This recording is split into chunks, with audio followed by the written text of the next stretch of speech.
Here's part 3. The leader of the new Cro-Mag tribe names himself Homo sapien. I'm just going to do that. As time goes on, so does their population. Soon they turn towns into cities. Next, the ones who become experts in words begins commanding others and call them, and then they create the word government. I'm gonna do the final draft. It's gonna go in more detail. They begin organizing the people. They make the bigger, stronger fight for them against other forming cities.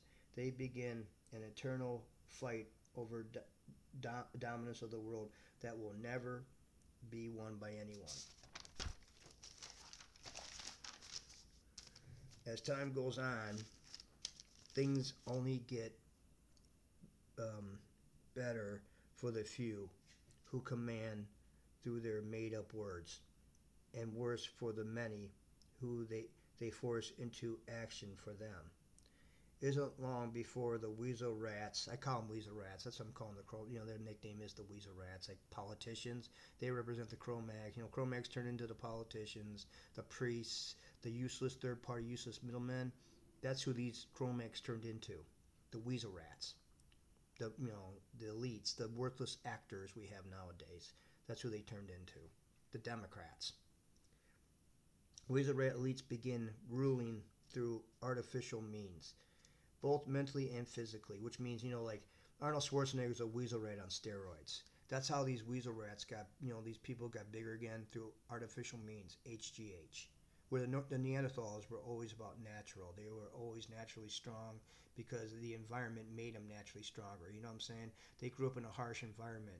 See, that's the thing I don't understand. See, the harsher environment you grow up in, the stronger you're going to be, the bigger you're going to be, because nature is intelligent. Nature is intelligent. Nature will design things to work. So it doesn't make any sense that Neanderthals were the smallest. They were the biggest. They were the biggest because nature, if you live, if you are alive, you see how nature works. Nature thinks ahead. Nature thinks ahead way better than we do. And so, like, if she's going to make a harsher environment for that species, she's going to make them bigger. She's going to make them stronger. She's going to make them hardier, and she's going to make them naturally smarter to survive that harsher world. That's how the real world works. Okay, that's how it works. She's going to design things to fit.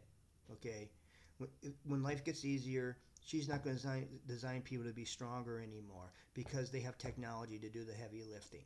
They have technology to do the heavy thinking now. So she's not good. She's going to stop designing humans to be smarter. She's going to stop designing. Most of them, a few of them. Mother Nature again is controlling everything. She's perfect. She's going to still leave a few humans the intelligence to make the creations. You know. But then Mother Nature doesn't want the creators to get corrupt, so she created these weasel rat useless middlemen people who steal those creations and take credit for them. And now it's gotten out of hand. Now it's just gotten out of hand.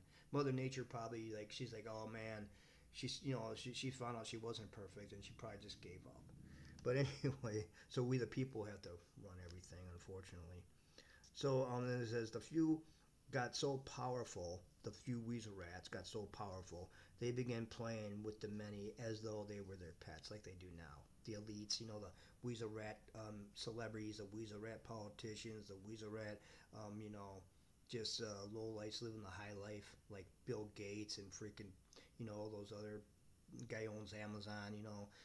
They just backstab their way to get their money and get their freaking fortune because they couldn't do it through intelligence or action because they were too weak, they were too stupid in reality. They replaced nature's way with their own and lead it down their man-made path. The weasel rat leaders call themselves scholars. Scholars.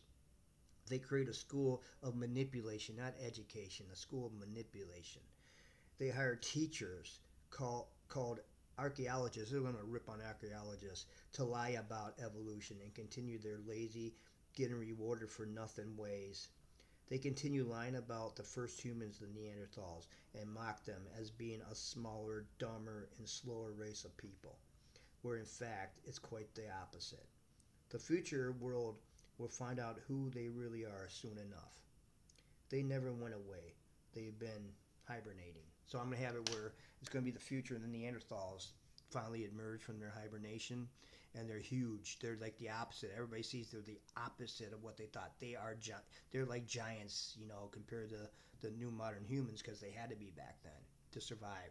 And since they've still been in hiding and seclusion in the coldest, like I'm gonna have it where they've been living underground. The Neanderthals have been living underground in the coldest part of the world, in like South Pole.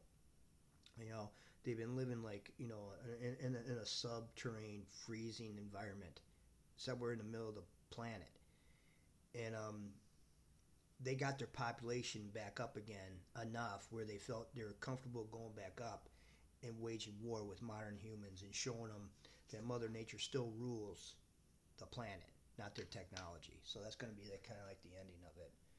So anyway, that's kind of my mock story.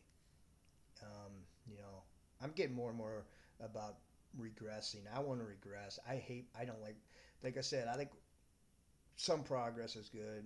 The only good I'm getting out of freaking the internet nowadays is it makes it easier for me to go to Ukraine, go to Eastern Europe. That's really the only thing I like about it anymore.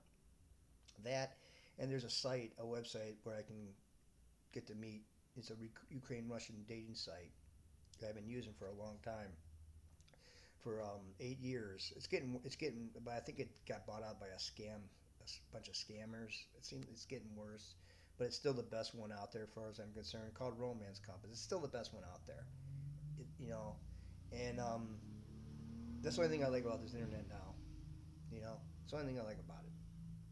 Because when I do my thing, when I do this thing, I just want to make enough money out of this to do my park plan. I showed people earlier. I just want to make enough money out of this to do that, and run it. And I won't need much money because I'm 53 years old, 54. I'll probably be 60 before any of this goes on. And in about 10, 15 years, I'll be too old to. When I get too old to enjoy physical activity, I'm gonna pretty much give up on life. You know, when I get too old where I can't move physically, and I don't like the way I look anymore, I'm not gonna care about anything anymore. You know, I'm not. Because that's what makes life fun for me. Is I still have the ability to get in great shape, to look good, you know, physically, and that's what keeps me going. You know, I mean, I'm 53 years old. I haven't lifted in, like I said, 6 years. I've never done drugs. See, the thing is, here's what people don't understand. You could be a homeless person if you stay away from drugs. If you have the ability to stay away from drugs, crack, all that crap, you're gonna be. You can come back from it like in no time, as long as you stay off the crack, as long as you stay off the um, meth. Because I've been living homeless really for like the last 8. And if you have like money helps too. But the most important thing is you don't succumb to the drugs.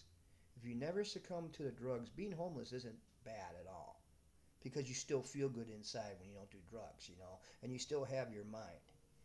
And I've been homeless for the last 8 years. I have been homeless. I'm living in Anniston, Alabama. You've probably seen videos about it. And I'm living just like all the homeless people are in Anniston. Difference with me is I never stooped to doing the drugs. So I can come back out of it in no time and be successful, because I don't stoop down to doing the crack, to doing I've never done drugs in my life. I've never smoked marijuana my whole life. Never smoked cigarettes my whole life. And you know what? I think coffee is a bad drug too. I've never drinking coffee. I think it's a drug, because I never drink coffee. You know, I drink beer. You know, beer's natural, at least more natural than ice and crack, and it's natural too. It's made out of natural ingredients. But anyway, that's my one story. I have another one I'm working on. It's going to be more of a comedy. It's going to be a rip on like I said, metropolitan U.S. metropolitan areas. I'm going to rip on the shitty life, the new U.S. shitty life, the big shitty life. I'm going to rip on how the big cities suck, and the people who live in them suck. The metropolitan minions, that's what my new thing's going to rip on.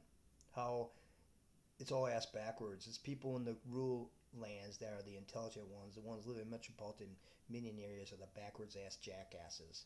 The masses of typical lame boring, loser, arrogant prick, mind manipulated, superficial, digwad, metropolitan minion, pop crowd, metropolitan minion jackasses.